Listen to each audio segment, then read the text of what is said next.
ನಮಸ್ಕಾರ ವೀಕ್ಷಕರೇ, ನಮಸ್ಕಾರ ರಾಜಶೇಖರ್ ಅವರೇ. ನಮಸ್ಕಾರ. ಪೈಲ್ಸು ಶುರು ಆಗಬೇಕಾದ್ರೆ ಏನೆಲ್ಲ ಒಂದು ಸಿಂಪ್ಟಮ್ಸು ಲಕ್ಷಣಗಳು ಕೊಡ್ತದೆ.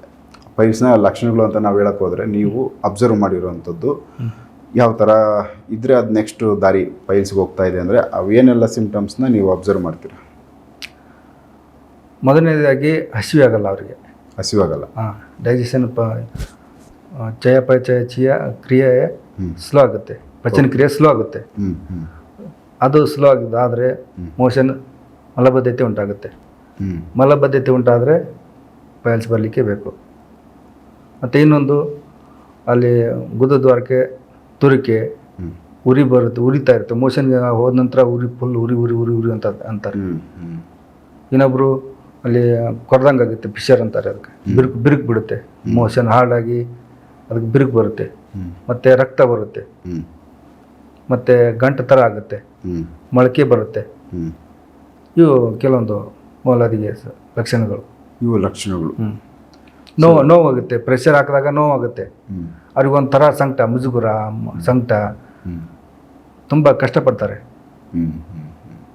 ಸಲೀಸಾಗಿ ಆದರೆ ಅದು ಏನು ಸಮಸ್ಯೆ ಇರಲ್ಲ, ಆಡ್ಕೊಂಡು ಬಂದುಬಿಡ್ತಾರೆ ಅವ್ರಿಗೆ. ಇದು ಹೋದರೆ ಮುಗೀತು, ಡೆಲಿವರಿ ಆದಂಗೆ ಆ ಥರ ಮಾಡ್ತಾರೆ. ಒಬ್ಬೊಬ್ಬರು ಕೇಳ್ತಾ ಇದ್ದೀನಿ ನಾನು, ಎಷ್ಟು ನಿಮಿಷ ಆಗುತ್ತಪ್ಪ ಅಂದರೆ 10-15 ಮಿನಿಟ ಸರ್ ಅಂತಾರೆ. 10-15 ಮಿನಿಟ ಅಂದರೆ ಜಾಸ್ತಿ ಆಯಿತು. ಮೋಷನ್ ಸರಿ ಇದೆ ಅವನಿಗೆ ಹೆಂಗೆ ತಿಳ್ಕೊಬೇಕಂದ್ರೆ 3 ನಿಮಿಷದಲ್ಲಿ 3-4 ನಿಮಿಷದಲ್ಲಿ ಅವನು ಹೊರಗೆ ಬಂದಿರಬೇಕು ಎಲ್ಲ ಮುಗಿಸ್ಕೊಂಡು. 5 ನಿಮಿಷ 10 ನಿಮಿಷ ಅಂದರೆ ಮುಗಿತು, ಅವನಿಗೆ ಸಮಸ್ಯೆ ಇದೆ ಅಂತ ಅರ್ಥ. ಮಲಬದ್ಧತೆ ಬಂತು ಅಂತ ಅರ್ಥ. ಅವನಿಗೆ ಮಲಬದ್ಧತೆ ಬಂತಂದರೆ ಪೈಲ್ಸ್ ಬರುತ್ತೆ. ಕೆಲವರು ಈಗ ಮೋಷನ್ ಸಮಸ್ಯೆಗಳು, ಇಲ್ಲ ಟೀ ಕುಡದೇ ಹೋಗಬೇಕು, ಇಲ್ಲ ಸಿಗರೇಟ್ ಕುಡದೇ ಹೋಗಬೇಕು, ಹಿಂಗೆಲ್ಲ ಅಭ್ಯಾಸಗಳು ಕೆಲವರು ಮಾಡ್ಕೋತಾರಲ್ಲ. ಸೊ ಅವು ಆಲ್ಮೋಸ್ಟ್ ಟೈಮ್ ತಗೋತಾರೆ. ಇಲ್ಲಾಂದರೆ ಮೋಷನ್ನು ಅಷ್ಟು ಸ್ಪೀಡಾಗಿ ಅವ್ರಿಗೆ ಹೋಗಿರಲ್ಲ ಕೆಲವರಿಗೆ. ಅದು ಸರಿ ಅಲ್ಲ. ಅದು ತೊಂದರೆ ಇದೆ ಅಂತ ಅರ್ಥ ಅವ್ರಿಗೆ. ಈಗ ನೋಡಿ, ಅದೊಂದು ಹ್ಯಾಬಿಟ್ ಅಲ್ವಾ. ಅದು ಮಾಡಿದ್ರೆ ಬರುತ್ತೆ. ಅದು ತಾನಾಗಿ ಓಡಬೇಕು. ಮನುಷ್ಯ ಬಂತು ನನಗೆ ಸರಿ ಅಂತ ಓಡಬೇಕು ಅವನು. ಅದು ಟೀ ಕುಡಿದ್ರೆ ಬರುತ್ತೆ, ಸಿಗರೇಟ್ ಸೇದ್ರೆ ಬರುತ್ತೆ ಅಂದರೆ ಅದೊಂದು ಸ್ವಲ್ಪ ತೊಂದರೆ ಇದೆ ಅಂತ ಅರ್ಥ ಅಲ್ಲ ಅವ್ರಿಗೆ. ಮತ್ತೆ ಅದೇ ಮುಂದೆ ಇನ್ನೂ ಜಾಸ್ತಿ ಆಗ್ಬೋದು ಅವ್ರಿಗೆ. ಈಗ ಒಂದೊಂದು ಸಿಗರೇಟು ಒಂದೊಂದು ಬಿಡಿ ಸೇದ್ರೆ ಆಗುತ್ತೆ ಅಂದರೆ ಮುಂದೆ 2 ಸಿಗರೇಟು 3 ಸಿಗರೇಟು ಕೂತು ಸೇತಾ ಇದ್ದರೆ ಬರುತ್ತೆ. ಸೊ ಇದು ಹಿಂಗೆ ತೊಂದರೆ. ಆಮೇಲೆ ಈಗ ಹೊಟ್ಟೆ ಶುದ್ಧಿ ಮಾಡ್ಕೊಳ್ಳೋಕ್ಕೆ ಏನು ಔಷಧಿ ನಿಮ್ಮ ಹತ್ರ ಇದೆ? ನಮ್ಮ ವೀಕ್ಷಕರಿಗೂ ಏನಂದರೆ ಹೊಟ್ಟೆ ಶುದ್ಧಿ ಮಾಡ್ಕೊಳ್ಳೋಕ್ಕೆ, ಯಾಕಂದರೆ ಮೋಷನ್ನು ಕೆಲವರಿಗೆ ಒಂದೊಂದು ಸರಿ ಹೋಗುತ್ತೆ, ಒಂದೊಂದು ಸರಿ ಹೋಗಿರಲ್ಲ, ಅದು ಸ್ವಲ್ಪ ಡಿಸ್ಟರ್ಬ್ ಇರುತ್ತೆ. ಮೇಯ್ನಾಗಿ ಹೊಟ್ಟೆ ಶುದ್ಧಿ ಒಂದು ಆಯಿತು ಅಂದರೆ ಎಲ್ಲವೂ ಸರಿ ಹೋಗುತ್ತೆ.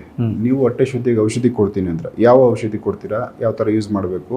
ನಮ್ಮ ವೀಕ್ಷಕರಿಗೂ ಅವರೇ ಮಾಡ್ಕೊಳ್ಳಂಗಿದ್ರೆ ಏನು ಹೇಳ್ತೀರಾ?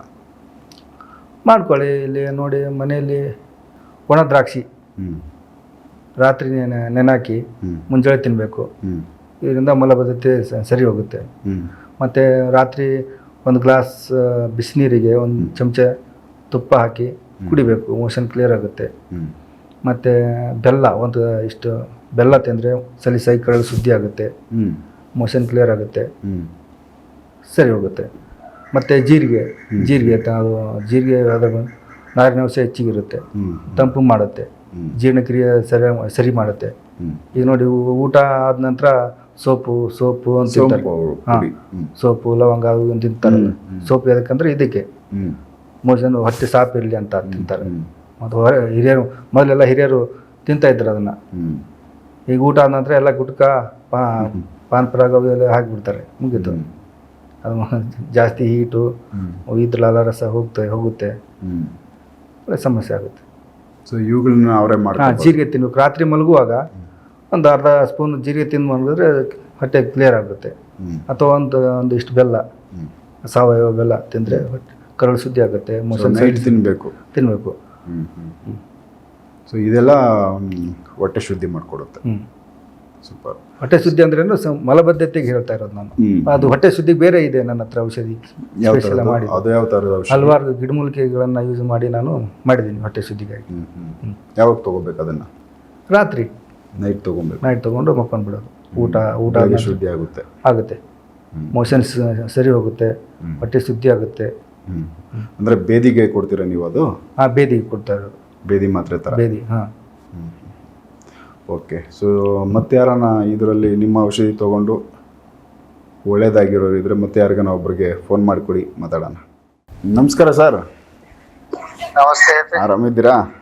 ಆರಾಮ. ಸೊ ಈಗ ಪೈಲ್ಸಿದ್ದು ಈ ಬೇಸಿಗೆನಲ್ಲಿ ತುಂಬ ಜನಕ್ಕೆ ತೊಂದರೆ ಆಗ್ತಾ ಇದೆ. ಹಾಗಾಗಿ ರಾಜಶೇಖರ್ ಅವ್ರ ಹತ್ರ ನೀವು ಅದರ ಔಷಧಿ ತೊಗೊಂಡು ನಿಮ್ಗೆ ಗುಣ ಆಗೈತೆ ಅಂತ ಹೇಳಿದ್ರು. ಹೌದೌದ್ರಿ. ಸೊ ಯಾವ ಥರ ಅದು ತೊಂದರೆ ಎಷ್ಟು ವರ್ಷದಿತ್ತು ಮತ್ತು ಯಾವ ಥರ ಔಷಧಿ ನಿಮ್ಗೆ ಹೆಲ್ಪ್ ಆಯಿತು ತಿಳಿಸಿ. ಸುಮಾರು ಒಂದು ವರ್ಷದ ಮುಂಚೆನೆ ಇದ್ರೆ ಬ್ಲೀಡಿಂಗ್ ಆಗೋದು ಜಾಸ್ತಿ ಇತ್ತು. ಹಿಂಗಾಗಿ ಅದು ಸ್ವಲ್ಪ ಇದು ಮಾಡೋದು ಮತ್ತೆ ಕಮ್ಮಿ ಆಗೋದು, ವಾಪಸ್ ಮತ್ತೆ ಜಾಸ್ತಿ. ಸ್ವಲ್ಪ ಜೋರಾಗಿ ಮಾತಾಡಿ ಸರ್. ಬೇಸಿಗೆ ಟೈಮ್ನಲ್ಲಿ ಮತ್ತೆ ಜಾಸ್ತಿ ಆಗೋದ್ರಲ್ಲ. ಓಕೆ. ಮತ್ತೆ ಸ್ವಲ್ಪ ಔಷಧ ತಗೊಂಡ ಕಡಿಮೆ ಆಗೋದು. ಹಿಂಗ್ ನಾನು ಶಾಪುರ್ದು ಇದ್ರದ್ದು ಆಯುರ್ವೇದಿಕ್ ಜಾಸ್ತಿ ತಗೊಂಡಿನ್ರಿ ಕೆಲವು ಟೈಮ್. ಗುಣ ಅನಿಸ್ಲಿಲ್ಲ. ಆವಾಗ ಮಾತ್ರ ಗುಣ ಅನಿಸ್ತೈತ್ರಿ ಒಂದ್ 2-3 ತಿಂಗಳ. ಮತ್ತೆ ಆಮೇಲೆ ಮತ್ತೆ ಕಾಣಿಸ್ಕೊಳಿದ್ರೆ ಈಗೇನೈತಿ ಇವ್ರ ಕಡೆ ಏನು ಒಂದು ತಗೊಂಡಿದ್ದೀನಿ, ವಾಪಸ್ ನಮ್ಗೇನ್ ಬಂದಿಲ್ರಿ. ಅಂದ್ರೆ ಬೇರೆಯವ್ರ ಕಡೆ ತಗೊಂಡಾಗ ಆ ಕ್ಷಣಕ್ಕೆ ಅಷ್ಟೇ ಗುಣ ಆಗುತ್ತೆ, ಮತ್ತೆ ವಾಪಸ್ ಬರುತ್ತೆ. 2-3 ತಿಂಗಳು ಕಡಿಮೆ ಆಗೋದ್ರಿ. ಓಕೆ. ಮತ್ ಬ್ಯಾಸಿಗೆ ಟೈಮ್ ನಲ್ಲಿ ಮತ್ತೆ ಜಾಸ್ತಿ ಆಗ್ಬಿಡೋದು. ಸೊ ಇವಾಗ ಇವ್ರ ಹತ್ರ ತಗೊಂಡಾದ್ಮೇಲೆ ಅದು ಸಂಪೂರ್ಣವಾಗಿ ಗುಣ ಆಗಿದೆ. ಗುಣ ಆಗೈತ್ರಿ. ಮತ್ತೆ ಈಗ ನಾನು ಮಟನ್ ಗಿಟನ್ ಎಲ್ಲಾ ತಿಂತೀನಿ. ಓಕೆ. ಏನು ತೊಂದರೆ ಆಗ್ತಾ ಇಲ್ಲ? ಏನ್ ತೊಂದ್ರೆ ಏನಿಲ್ಲ. ಇವತ್ತಿನವರೆಗೂ ಏನ್ ಬಂದಿಲ್ಲ. ಈಗ 1 ವರ್ಷ ಬಂತ್ರಿ. 1 ವರ್ಷ ಆಯ್ತು ತಗೊಂಡು ಆಲ್ರೆಡಿ. ಹಾ ರೀ. ಬೇರೆಯವ್ರ ಹತ್ರ ತಗೊಂಡ್ರೆ 2-3 ತಿಂಗಳು. ಹಾ, ಆ ತರ ಆಗಿದ್ವು ರೀ ಅವು. ಶಾಪೂರ್ ಅದೇ ತಗೊಂಡ್ ಬಂದಿನ್ರಿ. 1-2 ತಿಂಗಳ ಅದ್ ಮಾತ್ ಬಂತ. ಇಲ್ಲಿ ಶಿರೋಳ್ ಅಂತೇಳಿ ಒಬ್ರು ಕೊಡ್ತಾರ್ರಿ, ಅವ್ರದ್ದು ತಗೊಂಡಿದ್ನಿ. ವಾಪಸ್ ಮತ್ ಕಾಣಿಸ್ಕೊಟ್ರಿ. ಅದು ತಾತ್ಕಾಲಿಕ ಮಾತ್ರ ಕಮ್ಮಿ ಆಗ್ತಾ ಇತ್ತು, ಸಂಪೂರ್ಣ ಏನ್ ಆಗಿರ್ಲಿಲ್ಲ. ಇವ್ರದ್ದು ಬೆಟ್ರಿ, ಏನ ನೋ ಪ್ರಾಬ್ಲಮ್, ತಗೊಳಕ್ಕೆ ನಡಿಲ್ಲ. ಇವ್ರದ್ ಮಾತ್ರ ನನಗ್ ಬಾಳ 90% ಇವ್ರದ್ದು ಗ್ಯಾರಂಟಿ ಬಾಳ ಅನ್ಸಿಲ್ಲ. ಸೊ ನಿಮ್ಗೆ ಅಷ್ಟು ರಿಸಲ್ಟ್ ಕಂಡೈತೆ? ಹಾ, ರಿಸಲ್ಟ್ ಐತಿ. ಯಾವ ತರ ಯೂಸ್ ಮಾಡಿದ್ರಿ ನೀವು? ಅವರು ಅವ್ರು ಹೇಳಿದ್ರಿ, ಅವ್ರ ಟೈಮ್ ಇದನ್ ಮಾಡ್ರಿ, ಗುಳಿಗೆ ಇದನ್ನ ಕೊಟ್ಟಿದ್ರು. ಆ ತರ ನಾನು ಇದನ್ ಮಾಡೀನ್ರಿ. ಮತ್ತೆ ಮೂಲಂಗಿ, ಗಾಜರಿ ಈ ತರ ತರಕಾರಿಗಳನ್ನ ಜಾಸ್ತಿ ಯೂಸ್ ಮಾಡೀನಿ. ಚಪಾತಿ, ಸ್ವಲ್ಪ ಮಟನ್ ಗಿಟನ್ ಚಿಕನ್ ಎಲ್ಲ ಅವಾಯ್ಡ್ ಮಾಡೀನಿ. ಈಗೇನ್ ಪ್ರಾಬ್ಲಮ್ ಇಲ್ರಿ. ಈಗ ನಾನು ಎಲ್ಲಾ ತಿಂತೀನಿ. ಎಷ್ಟು ದಿವಸದಲ್ಲಿ ನಿಮ್ಗೆ ಗುಣ ಆಯ್ತು ಸರ್ ಇದು? ಅದು 15 ದಿವಸದ ಕೊಟ್ಟಿದ್ರಿ. 15 ದಿವಸಕ್ಕೆ ನಮ್ಗೆ ರಿಕವರ್ ಅನಿಸ್ಲಿಲ್ಲ ಅದ.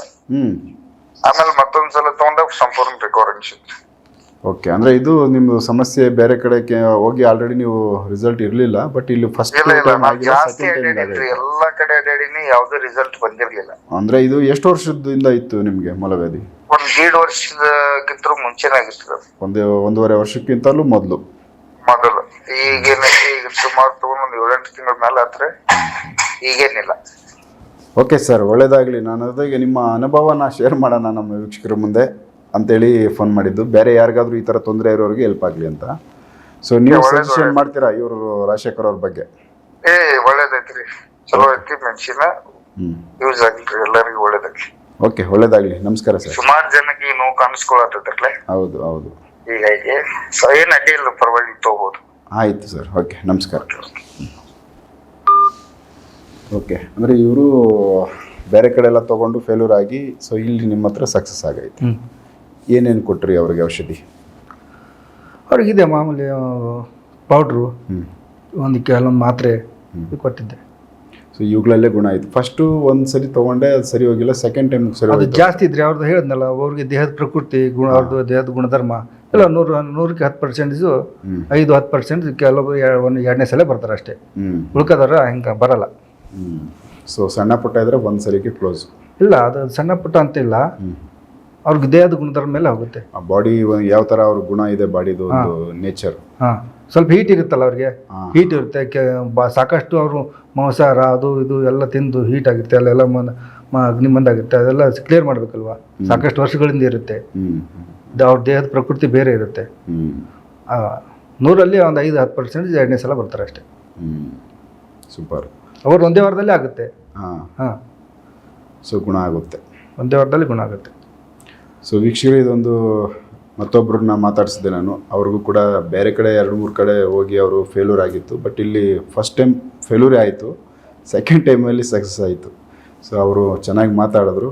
ಯಾರು ಬೇಕೋ ಅದನ್ನು ತೊಗೋಬೋದು ಅಂತ ಸಜೆಷನ್ ಕೂಡ ಮಾಡವ್ರೆ. ಸೊ ಇದ್ರ ಬಗ್ಗೆ ತೊಂದರೆ ಇರೋರು, ಯಾರಿಗೆ ಪೈಲ್ಸು ಮೂಲವ್ಯಾಧಿ ಸಮಸ್ಯೆ ಅನುಭವಿಸ್ತಾ ಇರ್ತೀರಾ, ಎಲ್ಲ ಕಡೆ ಹೋಗಿ ಫೇಲ್ಯೂರ್ ಆಗಿರುತ್ತೆ, ಒಂದು ಸರಿ ರಾಜಶೇಖರ್ ಅವ್ರನ್ನ ಟ್ರೈ ಮಾಡಿದ್ರೆ ಸೊ ಇವ್ರ ಹತ್ರ ಇರೋ ಮೆಡಿಸನ್ ಅದು ಹೆಲ್ಪ್ ಆಗುತ್ತೆ, ಆ ಒಂದು ಪೈಲ್ ಸಮಸ್ಯೆ ಕ್ಲಿಯರ್ ಆಗುತ್ತೆ ಅಂತ ಹೇಳ್ತಾ ಈ ವಿಡಿಯೋ ಮುಗಿಸ್ತೀನಿ. ನೆಕ್ಸ್ಟ್ ಇನ್ನು ಬೇರೆ ವಿಚಾರಗಳನ್ನ ಅವ್ರ ಜೊತೆ ಮಾತಾಡ್ತಾ ಹೋಗ್ತೀನಿ. ಎಪಿಸೋಡ್ ನೋಡ್ತಾ ಹೋಗಿ. ನಮಸ್ಕಾರ.